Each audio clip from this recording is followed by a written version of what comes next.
안녕하세요, SL픽처스입니다. 오늘은 카메라 산업이 망하지 않으려면 바뀌어야 할 3가지 말씀드리려고 해요. 스마트폰 카메라의 퀄리티가 나날이 좋아지면서 카메라 시장은 점점 쪼그라들고 있어요. 통계를 보면 이런 카메라 시장의 하향세가 뚜렷한 걸 알 수 있는데요.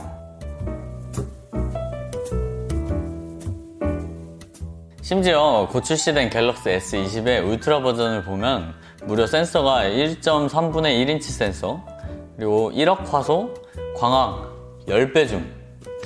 10배? 광학 10배 줌이 탑재될 예정이라고 합니다. 이쯤 되면 좀 무서울 정도인데요. 제가 폰카가 항상 이 작은 크기 때문에 센서가 작고 광학식 줌이 안 된다는 것으로 비판을 했었는데, 그런 점들을 모두 개선한 것처럼 보이는 스펙이에요, 이건. 사실 카메라 산업이 하향세라고 해도 카메라 산업 자체가 아예 망할 일은 없다고 봐요. 영화, 드라마, 광고 같은 프로페셔널한 영역에서는 절대로 폰카가 이 전문가용 카메라를 대체할 수는 없거든요. 대체할 이유도 없죠. 거기는 촬영 자체가 목적이기 때문에 뭐 휴대성이나 가격이나 이런 거는 별로 문제가 되지 않으니까요. 하지만 일반 소비자를 위한 카메라 시장은 뭔가 획기적인 터닝포인트가 필요한 시점으로 보여요.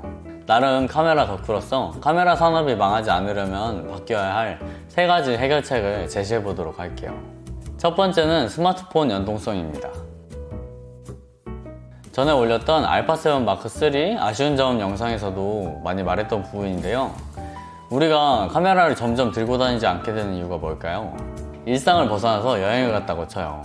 우리가 인스타그램에 사진을 업로드하거나 아니면 찍은 사진을 가족이나 친구들에게 공유를 할 때 가장 먼저 이 폰으로 찍은 사진을 선택하게 되지 않나요? 이렇게 100만원, 200만원이 넘는 카메라로 렌즈를 바꿔가면서 정성 들여 찍은 사진을 두고 이 폰카로 그냥 대충 찍은 사진을 보내게 된 이유가 뭘까요?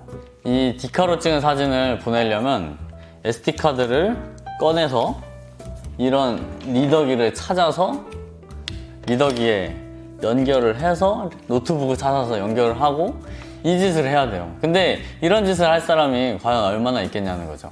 얘는 핸드폰이나 타블렛에 직접 연결되는 리더기인데요.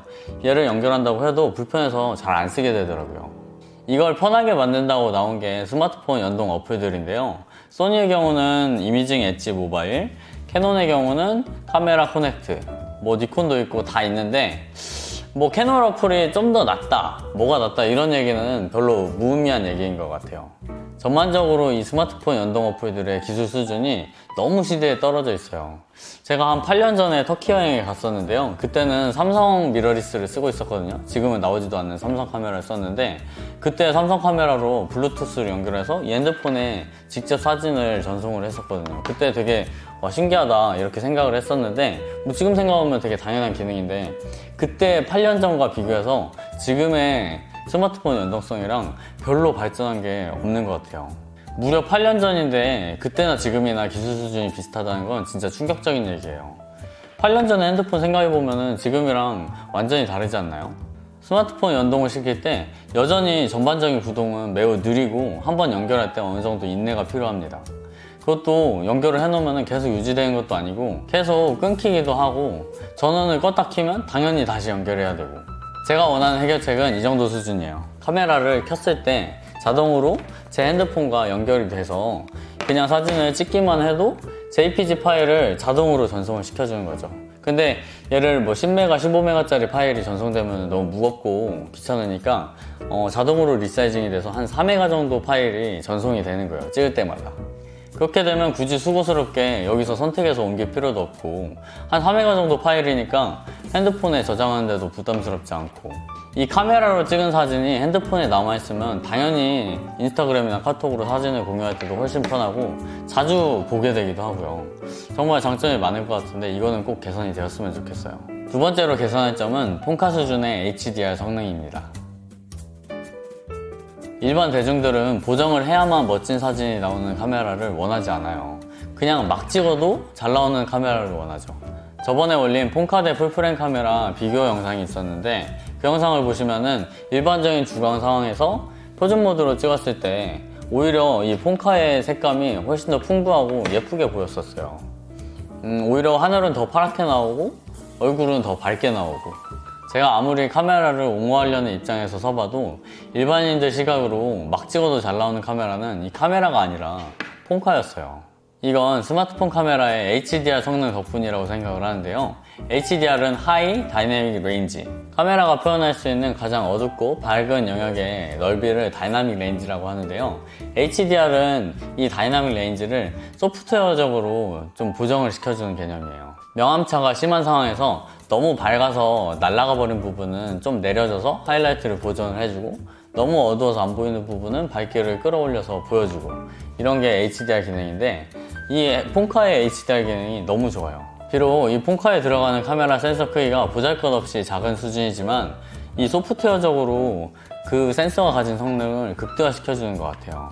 물론 카메라도 제조사별로 다 HDR 옵션들을 제공을 하고 있는데 그 수준이 폰카에 훨씬 못 미치는 수준입니다. 아무리 스마트폰의 CPU가 훨씬 좋다고는 하지만 그래도 사진인데 이 폰카보다는 카메라가 더 뛰어나야 되지 않을까 싶어요. 세 번째로 바뀌어야 될 점은 가격입니다. 스마트폰 사진과 차별화된 사진을 찍으려면 요즘 나오는 카메라 기준으로 한 70만원에서 100만원 정도는 들여야 돼요. 예를 들어 가성비 좋은 유튜버 카메라로 알려진 캐논 M50에 캐논의 축복 렌즈인 EFM 22mm FE 렌즈를 장착을 하면은 그게 거의 한 80만원 정도 되거든요. 제가 볼 때 이 정도 되면은 아웃포커싱도 어느 정도 되고 야간에 노이즈도 적게 되니까 스마트폰 사진이랑은 확실히 차이나게 좋은 사진을 뽑을 수가 있단 말이죠. 물론 더 저렴한 번들 렌즈를 쓰거나 센서가 좀 더 작은 카메라를 쓰면은 뭐 80만원보다도 더 적은 비용을 들일 수가 있는데 그 정도가 됐을 때는 제 생각에는 이 핸드폰 카메라에 비해 특별히 비교 우위에 설 수 없다고 생각을 해요. 하지만 20대 기준에서 사진이란 취미를 처음으로 하는데 80만원을 선뜻 낼 수 있는 사람은 많지 않다고 생각을 해요. 카메라에 30에서 50만원 정도만 투자해도 이 핸드폰 카메라보다는 훨씬 더 나은 사진을 찍을 수 있어야 해요. 카메라가 어떻게 보면 소수의 매니아를 위한 취미가 되어가면서 카메라 제조사들에서도 점점 더 고성능의 비싼 렌즈만 출시를 하고 있는 실정이에요. 그리고 비싼 렌즈일수록 더 잘 팔리는 경향도 있고요. 하지만 그거는 소수의 매니아를 위한 카메라지 일반 컨슈머를 대상으로 한 건 아니라고 생각을 해요. 카메라에 대해서 잘 모르는 일반 대중들에게는 뭐 렌즈의 주변부 선회도나 카메라의 다이나믹 레인지나 이런 거가 크게 그렇게 중요하진 않아요. 오히려 좀 더 저렴하면서도 가볍게 쓸 수 있는, 그러면서도 이 폰카보다는 확실히 나은 사진과 영상을 뽑아주는 그런 장비들이 필요한 것 같아요. 네, 지금까지 카메라 산업이 망하지 않으려면 바꿔야 될 3가지에 대해서 말씀을 드렸고요. 카메라 회사들이 이런 부분을 적극적으로 반영을 해서 좀 더 획기적인 장비들이 나왔으면 좋겠습니다. 지금까지 영상 봐주셔서 감사하고요. 구독, 좋아요 부탁드릴게요. 다음 영상에서 뵐게요. 안녕히 계세요.